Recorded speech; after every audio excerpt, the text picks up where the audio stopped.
Hello दोस्तों, Bhuvika story world में आप सबका स्वागत है। आज की हमारी कहानी है स्वर्ग और नरक को लेकर। मरने के बाद स्वर्ग के द्वार पर 4 व्यक्ति खड़े थे। इन 4 व्यक्तियों में पहला राजा था, दूसरा एक बिजनेसमैन था, तीसरा पंडित था और चौथा एक आम आदमी मजदूरी का काम करता था। किसी को भी यह पता नहीं था कि कौन स्वर्ग के अंदर प्रवेश कर पाएगा और कौन वहीं से वापस लौटा दिया जाएगा। सब स्वर्ग का दरवाज़ा खुलने की राह देख रहे थे और आपस में बातें कर रहे थे। जैसे कि राजा को मरने से पहले से ही आदत थी, उसने अपनी बात सबसे पहले बताई। राजा ने कहा, मैं बहुत प्रख्यात राजा हूँ। मैंने धरती पर अपना बहुत नाम कमाया है, इसलिए पूरी संभावना है कि मैं ही स्वर्ग में जाऊँगा। फिर व्यापारी ने अपनी बात सामने रखी। वह बोला, मैंने धरती पर खूब धन कमाया और उस धन से मैंने सैकड़ों लोगों की मदद की, इसलिए मैं ही स्वर्ग का हकदार हूँ। अब बारी थी पंडित की।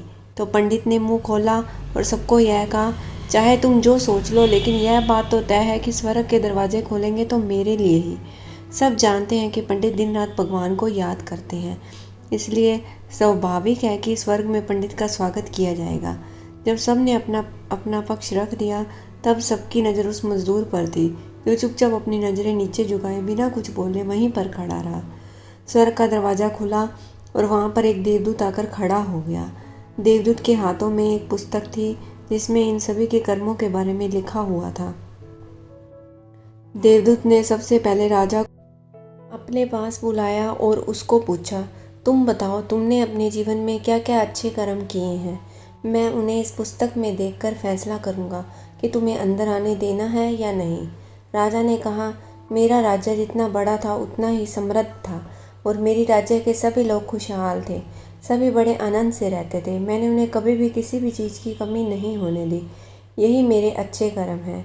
देवदूत ने अपने पुस्तक में देखा और देखने के बाद राजा से कहा, तुम सच बोलते हो। तुमने अपने राज्य की प्रजा को बहुत सुखी रखा था, लेकिन तुमने अपने राज्य की सीमा बढ़ाने के लिए जितने युद्ध किए थे, उन युद्ध की वजह से हजारों सैनिकों ने अपनी जान गंवा दी थी। उन हजारों सैनिकों के परिवार के दुख का कारण तुम बने थे, इसलिए तुम स्वर्ग में नहीं आ सकते। अब बारी थी व्यापारी की। व्यापारी से जब देवदूत ने पूछा कि तुम्हारे अच्छे कर्म क्या हैं, तब व्यापारी ने उससे कहा, मैंने सैकड़ों लोगों को खाना खिलाया है, कई आश्रमों में दान किया है, कई निराश्रित लोगों के लिए घर बनाकर दिया है। यह मेरे अच्छे कर्म हैं। देवदूत ने फिर से अपने पुस्तक में ध्यान से देखा और देखने के बाद व्यापारी से कहा, तुम्हारा कहना भी ठीक है कि तुमने बहुत दान धर्म किया है, लेकिन यह दान धर्म तुमने जिन पैसों से किया है, उन पैसों को कमाने के लिए तुमने न जाने कितने झूठ बोले हैं, कितनी हेरा फेरियाँ की हैं और कितनी मिलावटें की हैं, इसलिए तुम भी स्वर्ग में नहीं आ सकते। जब पंडित से यही सवाल किया गया तो पंडित ने बड़े ही आत्मविश्वास के साथ कहा, मैंने अनगिनत लोगों को ज्ञान दिया है, हजारों यज्ञ और पूजाएं की हैं और दिन रात भगवान का जाप किया है। इससे अच्छे कर्म और क्या ही हो सकते हैं। देवदूत ने अपनी पुस्तक के अंदर झांक कर देखा और पंडित से कहा, आपने जितने भी लोगों को जो भी ज्ञान दिया है, उन बातों पर खुद कभी अमल नहीं किया। आपने यज्ञ, पूजा या भगवान का नाम निस्वार्थ भाव से कभी नहीं लिया, इसलिए आपका भी स्वर्ग में आना प्रतिबंधित है। मजदूर यह सब देखकर हैरान था।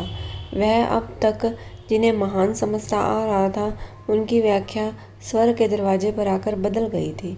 धरती पर जिन कामों को अच्छा समझा जाता है, उनका यहाँ पर कोई मूल्य नहीं था।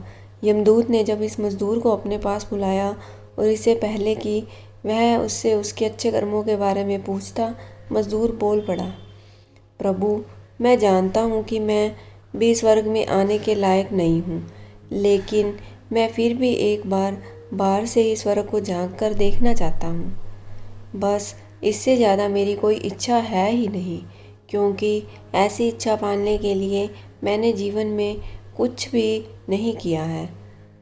मैं पूरा दिन मेहनत करता और जो भी पैसे कमाता उन्हें अपने परिवार के पालन पोषण में खर्च कर देता, इसलिए दान धर्म के लिए कुछ बचता ही नहीं था। लोगों की भला मैं क्या सेवा करता, क्योंकि काम के बाद जो थोड़ा सा समय मिलता उसको अपने ही बूढ़े माँ बाप की सेवा में बिता देता और यह सब करने के बाद मैं कभी कभी मंदिर भी चला जाता और भगवान से जैसा भी मुझे दिया है उस जीवन के लिए धन्यवाद कहता। देवदूत ने अपनी पुस्तक में बड़े ध्यान से देखा और थोड़ी देर देखते ही रहा। फिर उसने मज़दूर से पूछा कि तुम याद करके बताओ, तुमने कभी तो कोई अच्छा काम किया होगा। मज़दूर ने थोड़ी देर सोचने के बाद बोला, हाँ, मुझे थोड़ा थोड़ा याद है।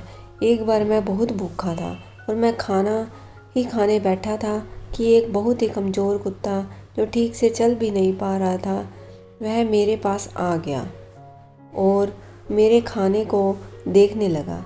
तब मैंने अपनी रोटी से उसे खिला दी थी और उस दिन मैं खुद भूखा सोया था। मज़दूर की बात सुनने के बाद देवदूत मुस्कुराया और मज़दूर को बड़े सम्मान से स्वर्ग के अंदर लेकर गया। दोस्तों, अच्छे कर्म लोभ मोह माया इन सब भाव में आकर नहीं किए जाते और ना ही उन्हें अच्छे कर्मों की श्रेणी में गिना जाता है। निस्वार्थ भाव से किया गया एक ही अच्छा कर्म भी आपके जीवन के सारे पाप धोने की शक्ति रखता है। इसलिए जब भी मौका मिले निस्वार्थ भाव से और अच्छे मन से अच्छे कर्म किया कीजिए। दोस्तों, मेरी ये कहानी आप सबको कैसी लगी कमेंट बॉक्स में कमेंट कीजिए और कहानी को लाइक एंड शेयर कीजिएगा और चैनल को सब्सक्राइब करना न भूलिएगा। Thank you.